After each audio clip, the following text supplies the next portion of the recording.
Today's session is about a silent influence here, top gas temperature, often overlooked. This parameter can tell us more about your furnace's internal health than you would expect. We'll connect it to pressure drop behavior, burden descent issue, and even throat hardware wear.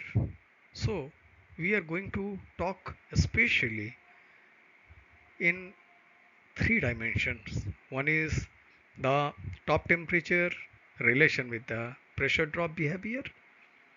The second is the burden descent issue,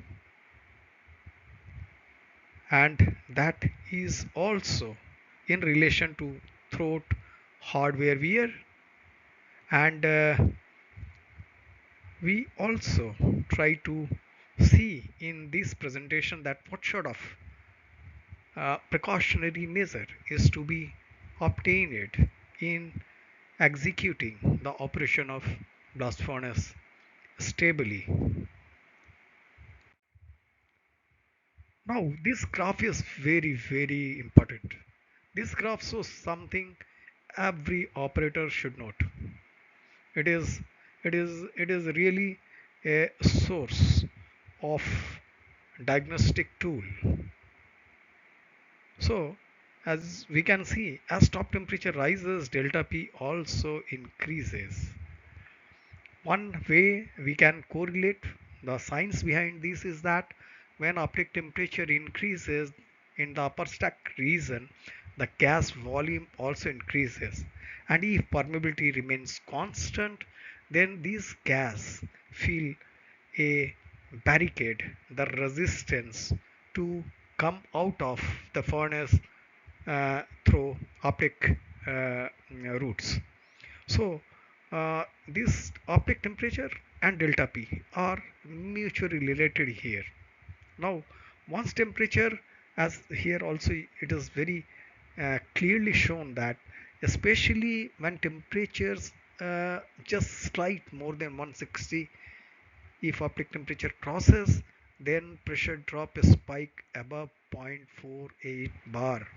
So this is nicely correlated with the temperature band, that when we crosses optic temperature, beyond that our optic this pressure loss increases drastically.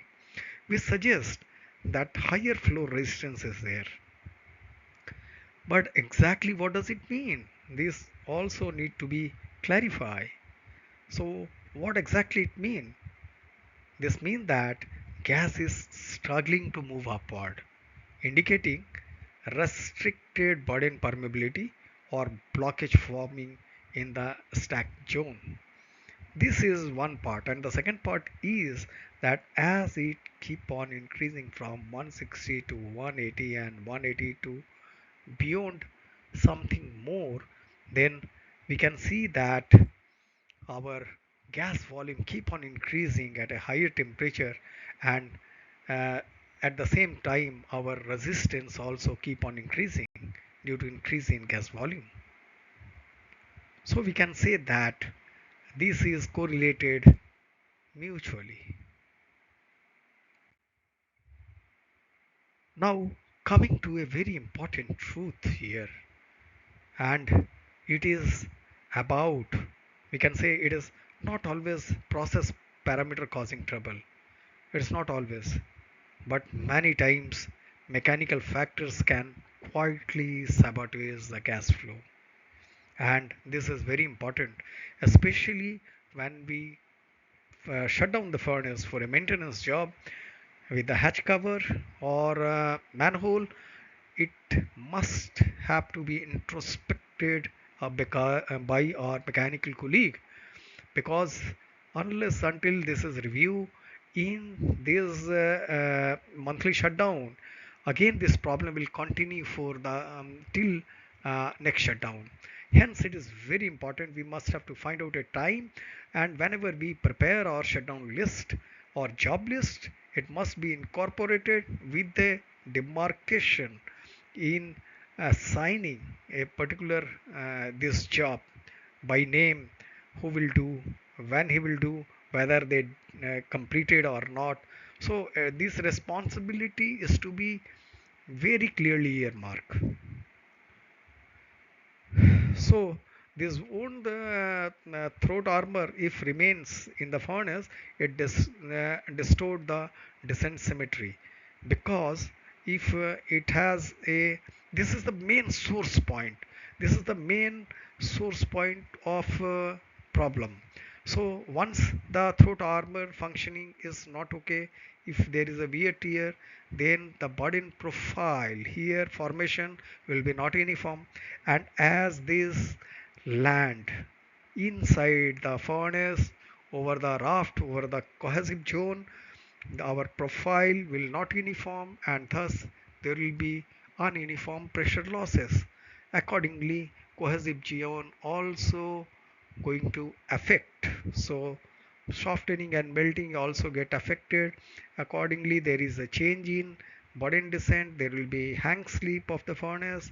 At the same time, there is a lot of fluctuation in the in the in the production productivity utilization, so where distortion will visible.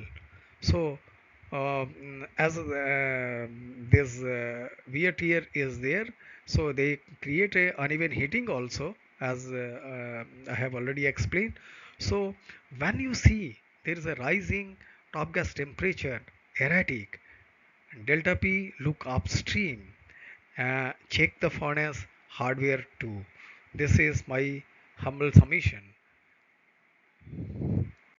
Now coming to the rising pressure drop doesn't just affect the number, it weaken the metallurgy itself.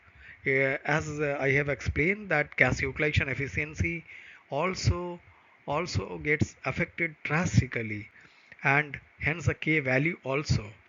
There is a there is a effect in reduction, and this reduction becomes slower in the stack zone, uh, and this is further deteriorating the situation of the furnace in a O stage.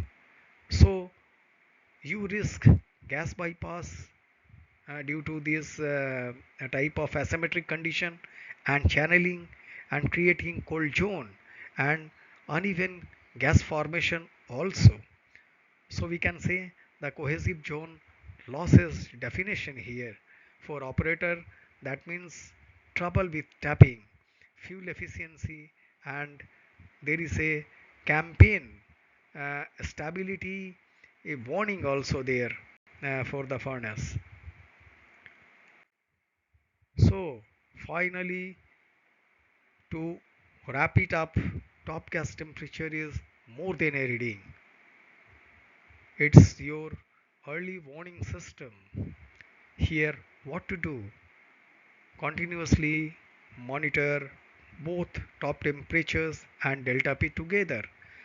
At the same time, it is quite essential to see the symmetric profile of the object temperature.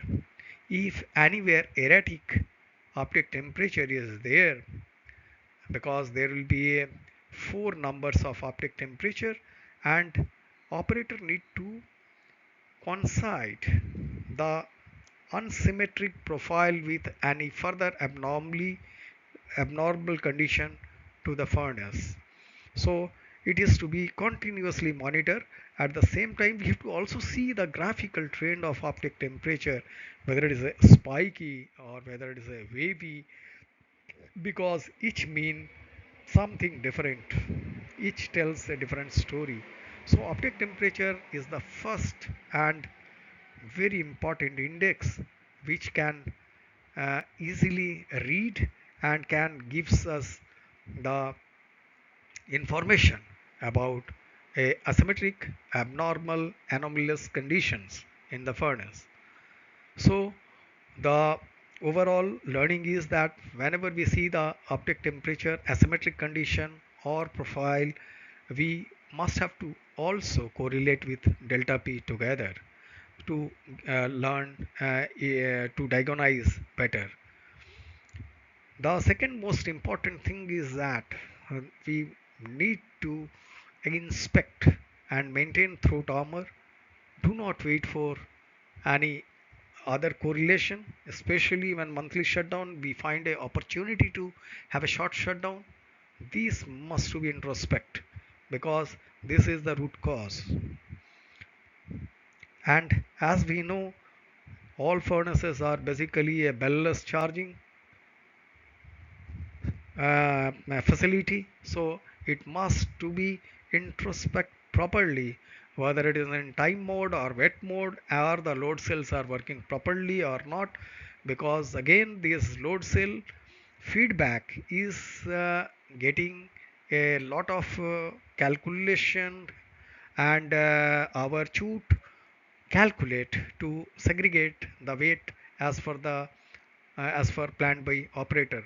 Hence, if load cell are not working properly, then the portion distribution in the rings will also have a disturbance or asymmetry.